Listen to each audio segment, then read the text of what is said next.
You're watching CVN, continuing coverage of ESC Congress 2011. Welcome back. I'm Tony DeMaria here with Spencer King at the European Society of Cardiology meeting, reviewing the highlights of the late-breaking clinical trials. And one of the interesting studies, one that I might not have thought of doing myself, was the CRISP-AMI trial, a trial of whether or not routine application of intra-aortic balloon counterpulsation would be effective in patients with large acute anterior myocardial infarctions. Yeah, the investigators picked patients they thought had big infarctions, so they were limited to anterior infarctions, and they implanted a balloon pump in one group and not in the other group.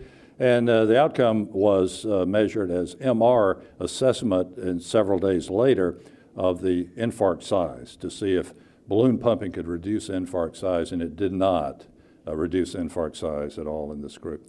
There are a couple of caveats about it, though. Some of the patients without the balloon pump did deteriorate, and they did badly, and so they got balloon pump. But so it raises the question of, yes, you don't routinely use a balloon pump for an infarct with stable hemodynamics, but if the patient starts going badly, maybe a support of some kind, balloon pump or the more effective means that we have now, should be employed. Sure. Now, they did have a secondary endpoint, which was a composite of multiple events, and they were able to show a very marginal, statistically significant benefit. But I think the overall message, as you say, was that the routine application of intra-aortic balloon pumping following a successful PCI in acute MI really doesn't help very much. And I guess it raises the question of, after all of these years, we do very well at opening up the infarct artery,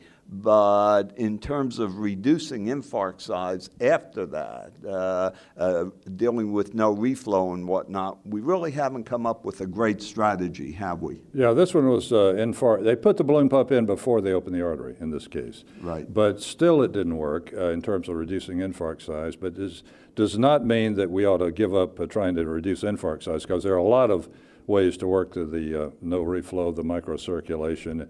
There are a number of other ways, but it probably makes sense because these are stable hemodynamics, and we put the balloon pump and we change the hemodynamics a little bit, but not much, and so it didn't really do anything.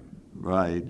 Now, one of the other interesting, to me, perhaps the study that will affect my practice the most was the PRODIGY trial. And the PRODIGY trial asked the question as to whether dual antiplatelet agents therapy, which at this point in time is aspirin and clopidogrel, should be continued over an extended period of time after the application of a drug-eluting stent, or in fact a bare metal stent. And so the protocol here in PRODIGY was randomized prospective, allocating some patients to 6 months of dual antiplatelet therapy and other patients to 24 months of dual antiplatelet therapy to test whether that prolonged antiplatelet therapy would be a benefit in reducing late complications, particularly stent thrombosis.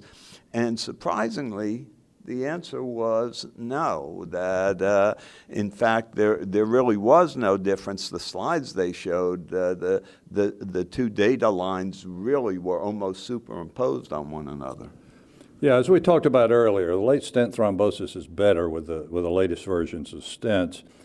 And our guidelines all say that you should, with drug-eluting stents, use 1 year of double antiplatelet therapy. But that's coming into question.